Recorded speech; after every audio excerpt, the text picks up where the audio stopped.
How's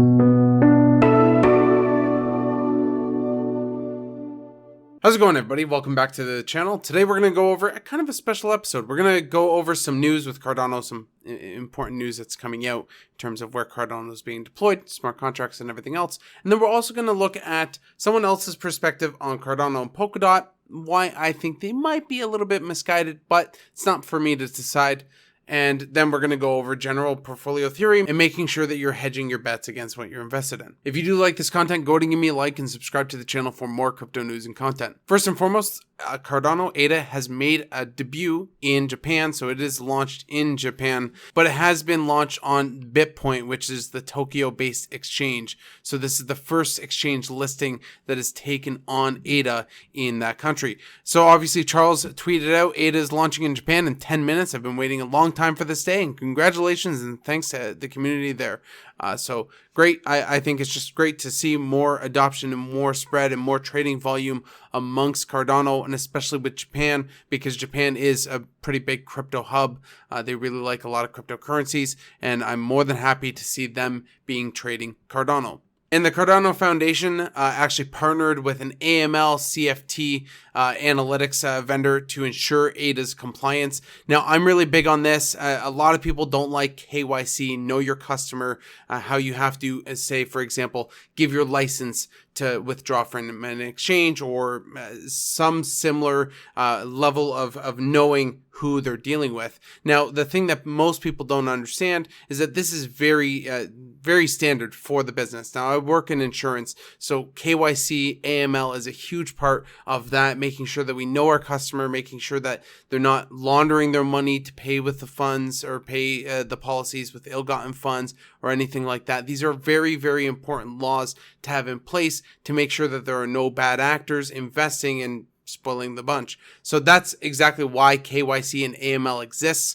So Cardano working to be KYC and AML compliant, or at least AML compliant, is going to be a huge selling factor for Cardano for most countries looking to adopt a good system that has that functionality.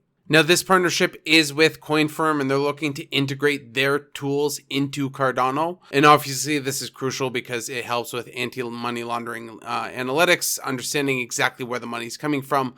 So it's going to be good for anti-money laundering and counterterrorism funding. So I think people lose sight of exactly why these legislations are in place. And realistically, they're a part of how our monetary system works to make sure that there are no bad actors.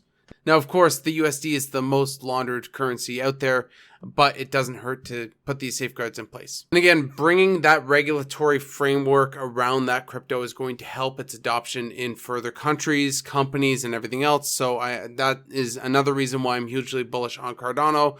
Now, I would like to bring up Crypto Banter's podcast today or live stream. Now, I really like Crypto Banter, so this isn't anything against Crypto Banter or the VC that he had on here, Kyle Samini. I think I'm pronouncing that right. But Jeff S. here actually commented, wanted my take on this. I think, Jeff, you actually hit the nail on the head with a lot of what you said in the last part.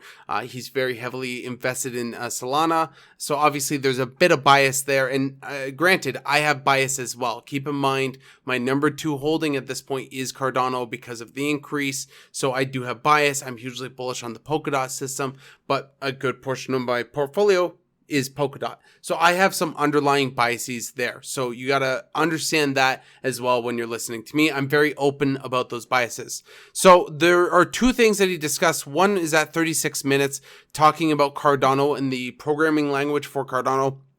The big downside that he had mentioned about the programming language is why wouldn't you use something that's already been tested, tried and true within the community, that's already built products on it. And he's referencing the Rust system that Solana is building off of. And he references Solana a lot, so just keep that in mind. Again, those biases.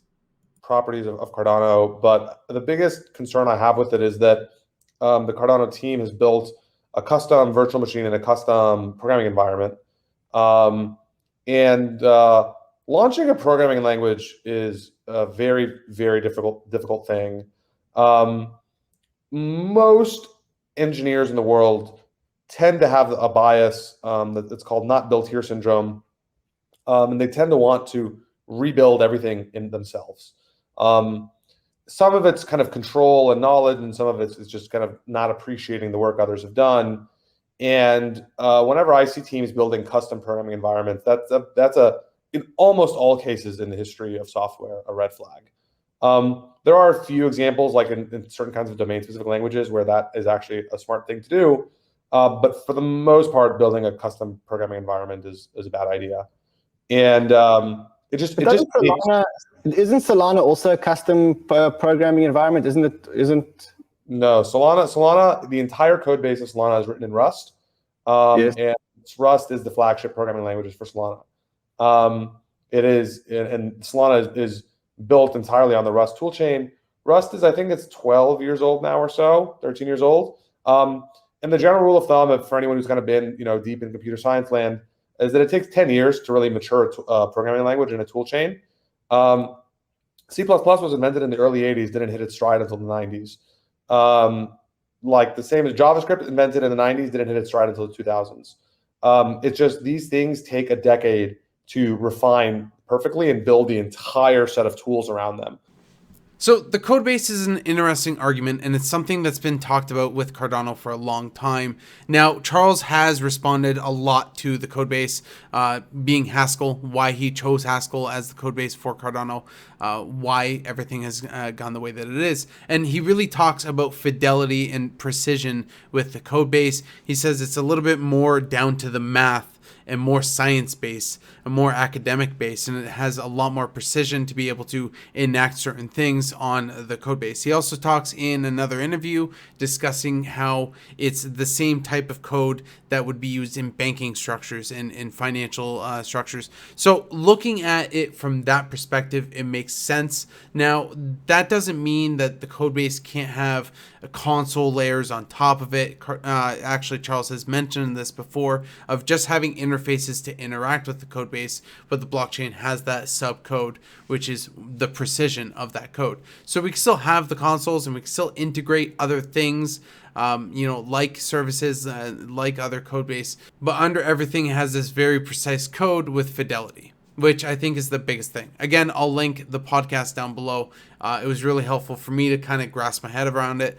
And of course, I'm not a programmer. I did some programming in high school, so I just know rudimentary stuff, and I think Kyle knows a little bit more than I do. So I'll give it to him that Russ has been around for roughly 10 years, and he makes a good point that C++ took 10 years before adoption, same with Java. Now, there are big reasons why you would actually go this route, and agreed, it's not the easy route to go when you have something pre-built, but you make sure that the code language that you are working with is literally the best fit for your project. So it's custom built for that project. Of course, there's going to be longer time frames dealt with that. Of course, there's going to be a learning curve of getting developers to learn on the system, but it does allow a perfect fit for Cardano. So specifically, that is one benefit, at least, to having it. Now, again, there are downsides with everything that I'm saying, and I'm hopefully going to give you a balanced perspective on both. But again, it goes back down to that fit aspect.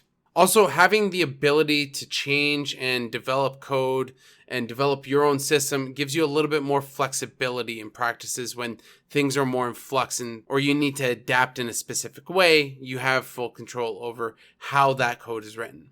Now, again, it's not really clear cut. I mean, like, he has good points here. He does make good points of the fact that why would you build something new when there's already stuff pre-built? And that has been a constant criticism of Cardano. But to be fair, it does, again, allow for that better fit, allow for better flexibility for Cardano, and it allows everything to be programmed how they envision things to be programmed in terms of how everything's written out, if the code is cleaner, etc. So there could be a lot of reasons why they made that decision, and obviously they've gotten some criticism for it, but I'm not overly concerned. And I just want to say on the onset that I'm not a bear on Solana. I think Solana is an excellent blockchain, and I think it's going to do very, very well in the space. I also think Rust is a great coding language, and I don't think there's any in particular problem. I just think this gentleman is a little bit overly bullish on Solana in killing the other tokens that are in its wake, and I firmly believe against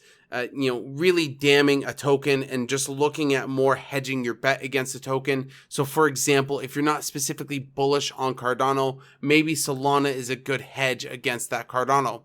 It might also be something for you guys that maybe are really bullish on Cardano to just hedge it out and get a little bit of Solana. Something like that is just going to reduce your risk if Cardano doesn't make it and if Solana does. But I want to keep in mind that this is one VC's opinion and this isn't the widespread opinion amongst the community. Now, over in the 43-minute mark, he does talk about Polkadot and the criticisms of Polkadot, how Polkadot's been slower. And arguably, I'd say this argument more applies to Cardano because Polkadot's done a lot so far in the roadmap since it's been released. Now, there are some criticisms. We're not fully live on the parachains. There's still a lot to come. But again, I wouldn't throw the baby out with the bathwater just because the blockchain isn't done. Fact of the matter is Ethereum 2 isn't done, and really Solana isn't done either. Everything really is a work in progress. And of course, Polkadot isn't doing exactly everything that it's promised so far, but it is working to those strides. And I still believe in Gavin Wood. Substrate codebase is a great codebase to actually be programming on. So I don't see any particular problems that's making me worried about Polkadot that he's saying specifically. Again, these are smart contract blockchains, and I think somebody like him really looks at them as direct competitors to maybe something that he's invested in. Now, anecdotally, I'm not saying that he's not smart or anything like that, or I'm not saying any bad issues about Kyle here, but he does go and say that he really likes Dogecoin. So, I mean, it is what it is. Some people really like Dogecoin, but I'm not looking at Dogecoin as an ROI investment standpoint just because Elon Musk has a council around it. So he is a VC for Multicoin Capital. He did start a startup called Pristine that worked on building software for Google Glass. The surgeons would essentially use it, I guess, through surgery. They ended up raising $5 million in capital, and I believe he sold that company. But he went off to build Multicoin Capital. Now, if you want to know exactly what this guy is invested in, you can go ahead and go to the portfolio option at the top of his website, multicoincapital.capital/portfolio. I'll link that down in the description below, but you can see here exactly what he's invested in. So if for whatever reason you want to invest in similar products, like Dfinity is one, Coin98, I've heard of this project as well. Pretty good project. They'll launch on the BSC.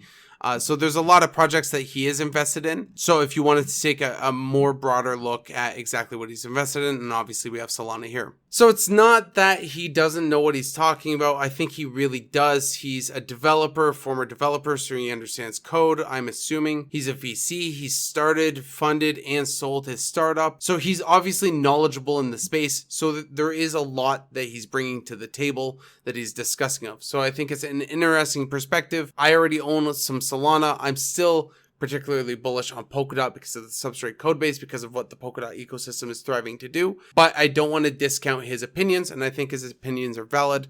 But again, I just think it's an opinion, and I think Solana is going to do well, as I think Cardano and Polkadot's going to do well. Now, I don't exactly think that Solana is going to flip some cryptocurrencies, because when the network effect and when the steamroll of, say, Ethereum is in place, I find it very hard to see a cryptocurrency realistically flipping Ethereum, at least this market cycle. Maybe down the road, 5 to 10 years, we might see that. But by 5 to 10 years, we'll see Polkadot and Cardano also fully fledged out by then too.